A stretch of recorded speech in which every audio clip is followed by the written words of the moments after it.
अब गोलमोल बातें क्या करें, सीधा बता दीजिए, उन्होंने आपका पासपोर्ट रिन्यू नहीं किया था।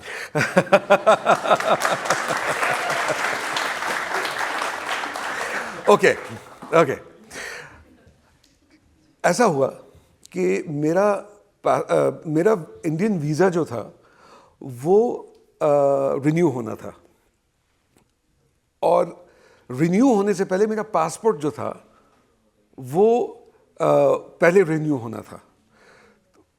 तो मैंने रिक्वेस्ट भेजी दिल्ली के हाई कमीशन को, I need renewal of my passport. तो काफ़ी अर्सा गुजरा और मुझे कोई जवाब नहीं आया। तो मुझे फिर कहा गया कि आप ज़रा, हमें तो जवाब नहीं आया, आप वहाँ से ज़रा पूछिएगा। अब क्योंकि मेरे वालिद साहब बहुत सीनियर फेडरल सेक्रेटरी रहे थे फॉरेन ऑफिस में, तो मैंने फ़ोन किया वहाँ पे और मैंने किसी से बात की। अब जाहिर है मैं बहुत सारे लोगों को वहाँ पे जानता हूँ। तो उन्होंने जब वापस मुझे बताया, उन्होंने कहा कि देखो बेटा, क्योंकि वो तो सब मेरे अंकल्स थे, मेरे वालिद साहब के दोस्त थे। उन्होंने कहा देखो बेटा, मैं आपको एक चीज़ बताऊँ, ये आपका पासपोर्ट रिन्यू नहीं करेंगे। मैंने कहा क्यों?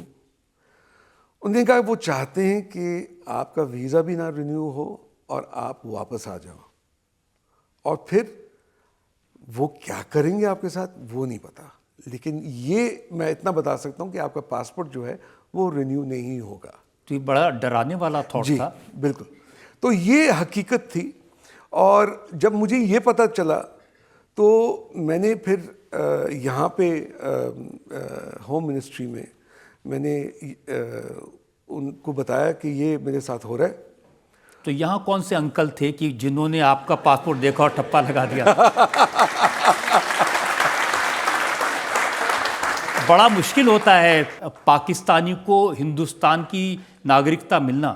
देखिए, बात ये कि कई लोग ऐसे समझते हैं कि भाई अदनान सामी वो पब्लिक बंदा है, तो अचानक एक दिन उठा सुबह और उसने कहा यार मूड है कि चलो इंडियन सिटीजन बनते, और उन्होंने भी बड़े आराम से कह दिया कि चलो बना देते। नहीं, ऐसा नहीं हुआ। ये सिलसिला जो था ये बहुत सालों से हुआ, और 2 दफ़ा रिजेक्शन भी हुई मुझे।